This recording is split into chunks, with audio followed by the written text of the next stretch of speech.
tissue that is supposed to be growing in your uterus or normally lines your uterus is growing outside of it, right? Oh. That's what it is. So it's not supposed to be there, but because it is there, that's what's causing you so much pain. And then what the difference is with adenomyosis, it's like the evil step cousin of endometriosis. Say that again. Wow. The evil step cousin who's redheaded. I didn't say that much. Oh. Open is basically like you're giving birth, but instead of a child, you're giving birth to this non-cancerous tumor, right? So I have the operation. They take it out.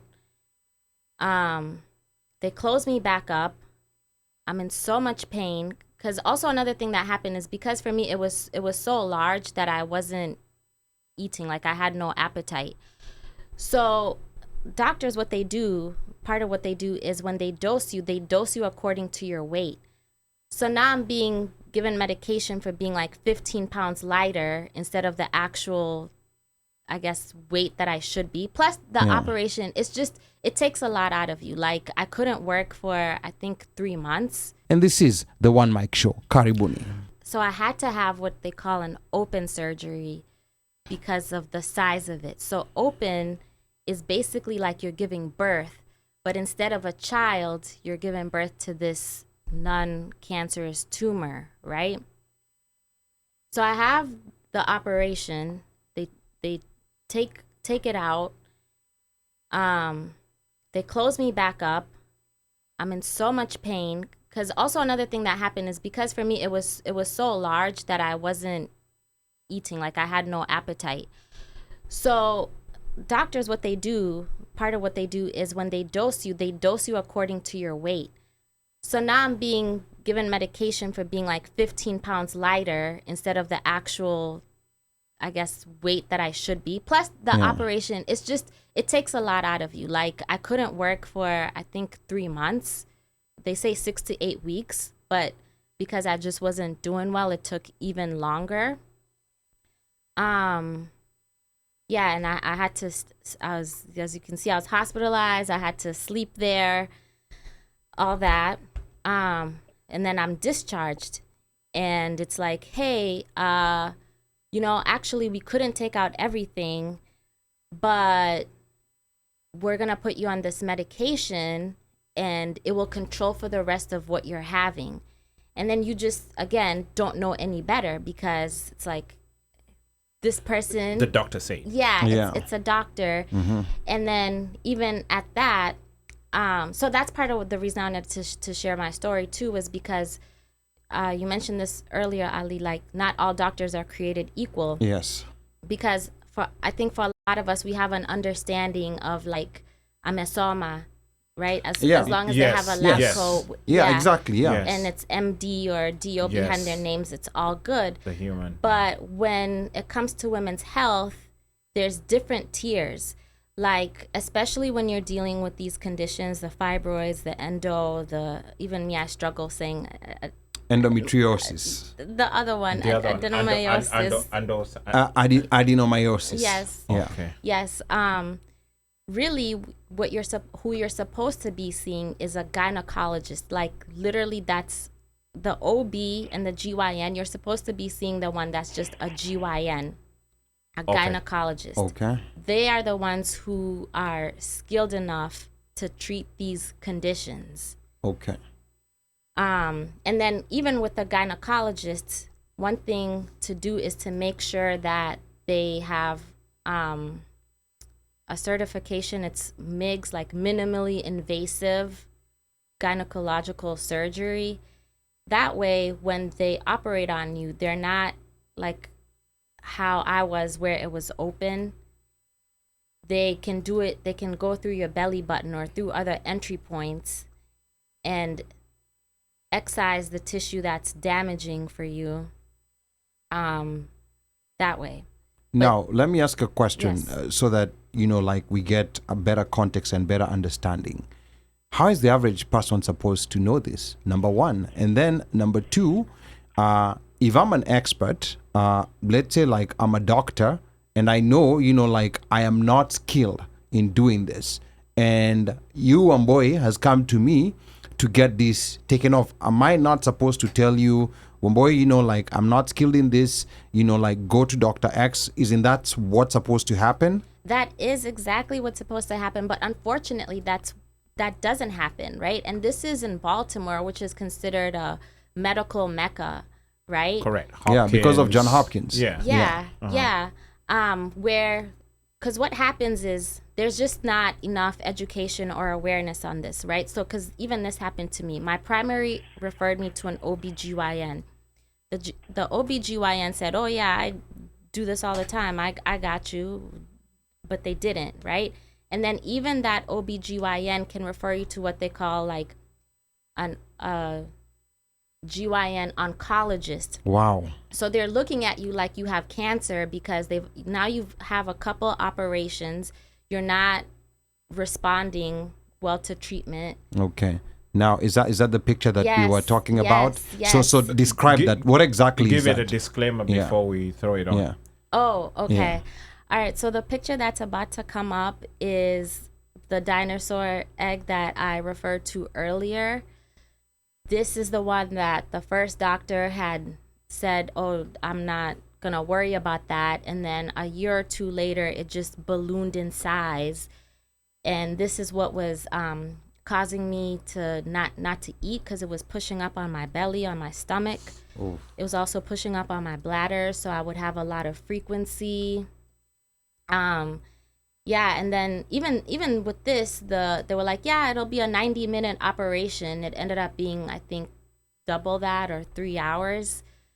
Because even on the scans, they can see, oh, something's wrong. But it's not until they go in there that they're like, whoa, this is, humongous. Mm-hmm.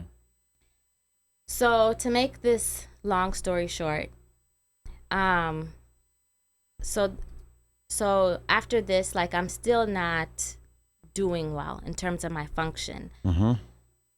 So finally, I don't know how I came upon her, but I came upon my current surgeon, Dr. Ann Peters with Mercy, who is just a gynecologist. That's all she does is deal with GYN issues. Okay. And yes, that's her, pictured in blue. Okay. So I'm like, hey, I've had a couple surgeries now and I still don't get better. Like, I'm fine for a year or two and then it grows back, and then they keep thinking I have cancer, and like I need to do tumor marker tests and this and that. I don't know what's going on. And she's like, I have an idea, but it may require surgery. And I'm like, oh man. Wow. Okay. Again. Yeah. Number 5. Yeah. And the thing is, so for a lot of these doctors, right, like they do this day in and day out. So for them, you're kind of just like a hole for them to plug in a schedule. Okay. But for you, it's a major disruption Correct. Yes. in your life. It's money, it's time. You gotta find caregivers, that kind of Correct. thing. You have to talk to your boss and your boss's boss, and then line it up, and hopefully you are not in that much pain and you can work, and you have to pay your car note. Yeah, it's a lot. Yes, It's a yes, lot. exactly. And Thank then you. finding caregivers. Like, you might get people for a week, maybe 2. Week 3, everybody disappears. Okay. Yeah. So she's like, the reason you're not getting better is because you don't just have fibroids. You have what I call a trifecta, which is you have 3 GYN conditions going on at the same time. You have the fibroids, you have endometriosis, Yeah. and then the adenomyosis. So endometriosis, is this picture up? You're talking about the Like where you can see the inflamed. the previous one, not this one on the mic. The previous, not the other one. The other one that you had just posted, or either, not too long or ago. both can work. Yeah. But basically, it's tissue that is supposed to be growing in your uterus, or normally lines your uterus, is growing outside of it, right? That's what it is. So it's not supposed to be there, but because it is there, that's what's, causing you so much pain. And then what the difference is of with adenomyosis, it's like the evil step cousin of endometriosis. Say that again. Wow. The evil step cousin who's redheaded. I didn't say that much. Awesome. But with adenomyosis, it's also tissue that is more towards the muscular wall, and then that one is what can really impact fertility and implantation. Okay. So Yeah. this can have an effect on fertility. Yes. Okay. Yes, and it's a lot of people understand it that way. It's like, oh, it's not that bad. You just can't get pregnant, or you can do IVF, but really, it's a systems disease. Because you're in, like, especially with endometriosis, they can find it anywhere. Like, there's people who they found it in their eye. Like, how did tissue that's supposed to line your uterus end up in your eye? They don't know. They're still working on research about that. But I think the theme for today was like us shaping our own stories. Yes. Right? I think like this is one place that we really need to shape the story, because a lot of these conditions, like endometriosis is pretty common. It happens, 1 in 10 women experience it. So at least 10% of the world population has this condition. But with fibroids, it's about 80% of Black women that's concentrated in it. And then, so when you think about how common that is, like there's 4 of us in this room, right? So if you do the math, it's like 3 would have it. Yeah, that's insane, right?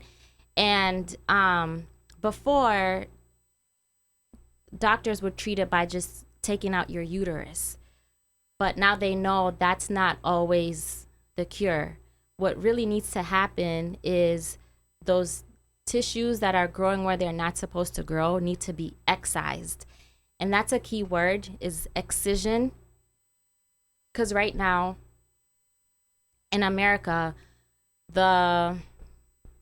one of these bodies, like the American College of Obstetrics and Gynecology, ACOG, recognizes 2 procedures. So one is an ablation, which means when they cut you open, they just burn all the tissue that's there and it can grow back.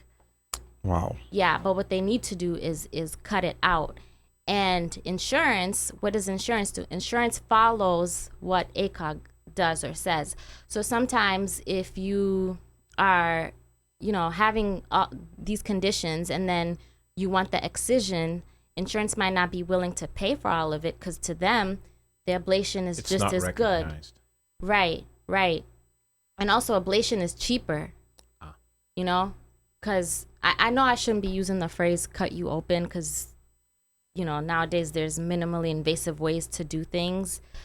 But once I'm using it as a figure of speech. I just want to make sure that's understood. Yeah, but once they go inside you, they just, I don't know. It's like if you have a torch, it's easy to burn things. Yeah. But what they really need to do is like snip and cut and check and this and that. So it's more of a surgical process rather than just burn everything. Right. It's like cutting the fat off chicken. That's what they need to be doing instead of just... Yeah, and if, and there are people who choose to have a hysterectomy, which means to just completely have your uterus out. But even then, if you take out the uterus, there's still excision that needs to happen, because again, it can grow in areas outside of your uterus. Okay. All right.